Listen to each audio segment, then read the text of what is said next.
Today we are going to be going over 15 fragrances that, in my opinion, are incredibly underrated, and I think you should go out and try these as soon as you can.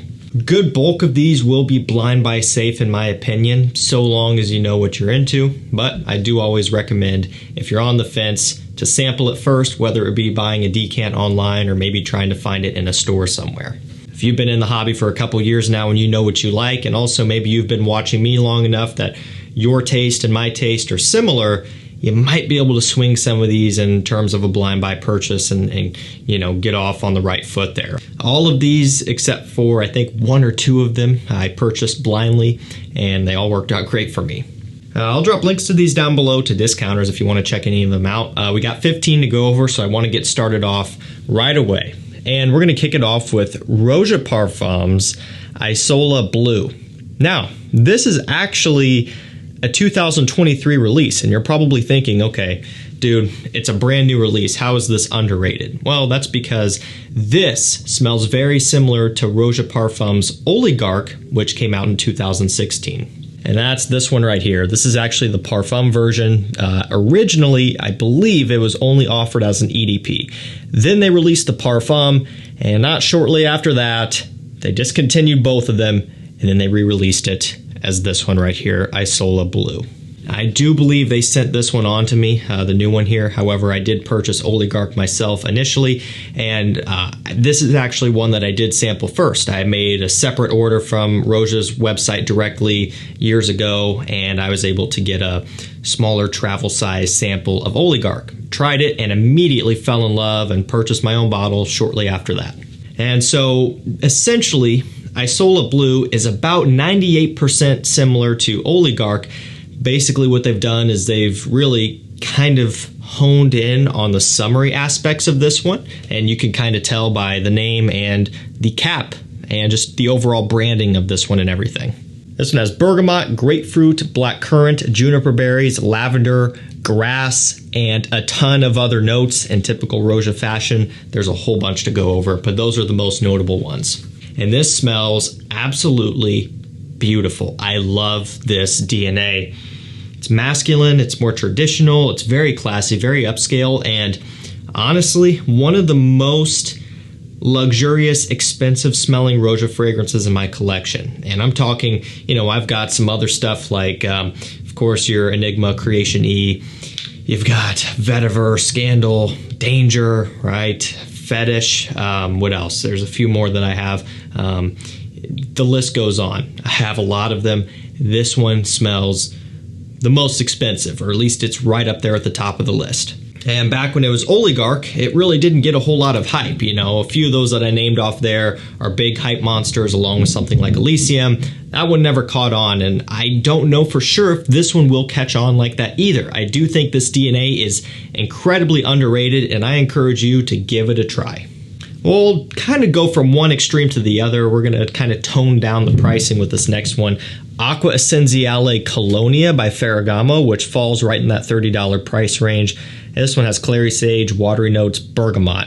Nice aromatic, fresh, clean, soapy, work/school scent is kind of how I picture this one. Another one that's going to be really well suitable for the summer heat and even springtime. At this price point, it's hard to go wrong with. Sometimes I think you might be able to get these in rack stores, maybe not. I honestly don't know for sure. I know sometimes Ferragamo scents will pop up. Not sure if these have landed, but regardless of that, you can hop on any discounter and get them for well under 40 bucks. And I think if you want something affordable that's easy to wear that not too many people talk about, this is one you should consider. Okay, next up we have Dolce & Gabbana The One Gold. So this has blood orange, clary sage, and ginger. So we all know that The One is definitely the furthest thing from underrated. But since then, they have come out with a lot of other flankers, and this is one that I think deserves more attention than it has received, and it's another one where I just don't think it's going to happen. You know, the one EDT, the one EDP, very popular. The one Eau de Parfum Intense, I think, caught just a little bit of a hype wave there for a minute, or at least there was some vested interest in that one for a little while. I think it's kind of fallen off now, but the one Gold just kind of went under the radar. There's also like the one Gentleman and stuff like that, which personally I don't even think is as good as this one. It's an aromatic kind of take on the 1-DNA. You still get some of that amber, some of that cardamom in here, but again, citrusy and aromatic version. If you can get this one for a good price on discounters and you're kind of someone that's into citrus aromatics with a little bit of a warm spice, I think it's worth a shot. Next up, we have Carolina Herrera Bad Boy Les Parfums. Now, since then, they've come out with a few other flankers. It's been out for a few years now, but it never caught on. And I don't really think any of the Bad Boy fragrances have caught any sort of hype yet. I do think out of all of the ones that we've had so far, this one was kind of deserving of it.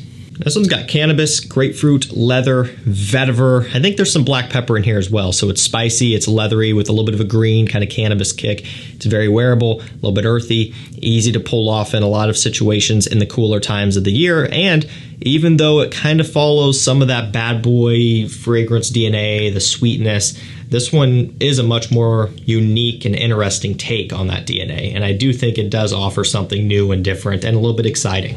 Okay, let's go with another Ferragamo. This one is oud. So it's, Ferragamo oud. Now, besides oud, which to be honest, you don't really get a super obnoxious amount of, you get a little bit of leather, gaiac wood, tobacco, and rum. So to me, it's more so smoky and boozy from the tobacco rum with a little bit of oud tossed in there. You know, I guess they had to name it something, and this was back when every designer brand was releasing some sort of oud scent, and niche brand for that matter too. Every niche brand was. And so this is kind of what they came up with, and not for nothing, you do pick up on it, but it's not super overbearing like you might expect given the name. Very cut and dry. But when you actually get into this one, there's so many other notes going on that it balances out perfectly. This is actually a little bit more of an expensive Ferragamo. I think it's $58, maybe $60 on discounters, which compared to some of the others, which are usually about half that price, it's a little bit more expensive, but in the grand scheme of things, and just when you think about what you get for that price, this is a great pickup for the fall and winter time. This is another one that's really good for fall and winter time. It's been on sale on Fragrance By here recently. It's LALIQUE Ombre Noir. Really good stuff. I went ahead and covered this in a full review a little while back. It's got cognac, tobacco, and cinnamon. Warm, spicy, textured sexiness. It smells amazing. You know, it's going to be out of season right now, just like a few of these are going to be. However, you know, fall is fortunately or unfortunately, depending on who you are, going to be right around the corner. Really, it's not too far off, right? And I think it's good to get ahead of the game sometimes and start trying to get those fall and winter time scents sorted out ahead of time, because when the time comes, as soon as that weather turns and it gets cold and you get that kind of bite in the air, people are going to start buying them up and things go out of stock. So do yourself a favor and pick up some of these now while you can get them easily for a fair price. This is one that I recommend highly to anyone and everyone who likes scents in this DNA. This is amazing stuff. And this next one, if you can find it for a good price, is really good as well. And it's one that you probably don't think of. It's Bulgari Man. So yes, we have Man in Black, we have the Wood Neroli and Wood Essence and Rain Essence and so many flankers at this point. But everyone forgets about the OG. This is where it all started right here, back in 2010, I believe it was. It's got honey, vetiver, violet leaf. It's ozonic, it's sweet, it's woody. It's quite interesting. And I think this is one that if more people were to discover it, I think at the time it could have done really well. Obviously, at this point, it's well beyond catching any sort of hype. But, you know, I think it's just really unique and really does provide something interesting. And again, like I said, if you can find it for a good price, it's definitely worth getting. Not saying to go out there and pay crazy prices for it. That being said, if you do want to pick this up or anything else that might be rare, discontinued, or hard to find, if you hit the first link down below and sign up to my mailing list, and you also send any text to the number down below, you will be opted into both the email and texting list. That way you will get first dibs on anything that comes into stock that is worth checking out. And again, I'm talking all of your rare stuff like DIOR Homme Parfum and the One Luminous Night, La Nuit Bleu Electrique, but also you'll just be notified of any big sales. You know, sometimes discounters will do a 48-hour, 24-hour flash sale or something along those lines, and you want to make sure you jump in early before stuff sells out. First link down below, send a text to the number down below. I'll see you in there. Next up, we have Armani Eau de Nuit. Really nice one here. The note breakdown is what sold me. Tonka, Iris, and Cardamom. Yep, definitely. Threw that one in my cart as soon as I saw that and had it here in a few days, and I've had it for a while now. I don't think I've really featured this one yet. It's a little bit out of season right now, as you can tell, but again, you know, be prepared.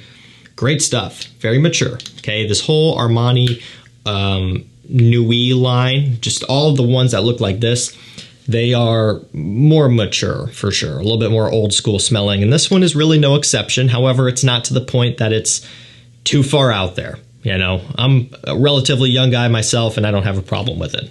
Next up, we have L'Eau Super Majeure d'Issey by MIYAKE. Quite the mouthful there. It's got sea notes, salt, cashmere, and smoke.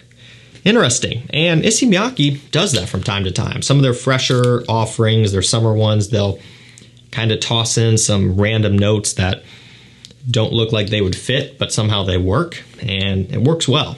And this one is no exception. It's a really nice, crisp, refreshing summertime scent with a little bit of an edge to it. Definitely makes it stand out among a lot of the other summertime offerings out there on the market. You don't hear about this one all that often, which I think is kind of a shame. Let's keep it moving with DUNHILL Century Blue. Now, I've talked about this one from time to time, but again, it's another one that just hasn't really ever caught on, you know, and I don't think it ever will. Like DUNHILL Icon, for example, definitely a hype beast. You know, these days it's slowed down, but there was a point where it was really getting talked about a lot in the community, and this one never had that. This is their take on a blue scent. So it's got ambroxan, but it also has orange, iris, and sea salt. Most notably, the iris is something that you don't normally see when it comes to blue fragrances, you know, that it just isn't there. So they're kind of conquering two subjects. They're kind of getting in on the blue fragrance trend and also the iris trend a little bit, which I have to respect, and it works well. This is nice stuff. It smells great. It's crisp. It's refreshing with just a little bit of a nice blanket of a creamy, sweet smell. It really is well done. I pointed out this before. It's always kind of interesting. 135 ml bottle, 4.5 ounce. So price per mil works out to be really good on this one.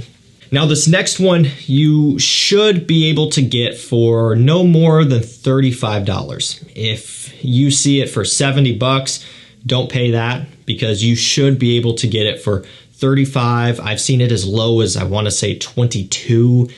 That's where you should be, 35 and under. We'll call it 40 and under. Anything more than that, you need to shop around or wait around a little bit.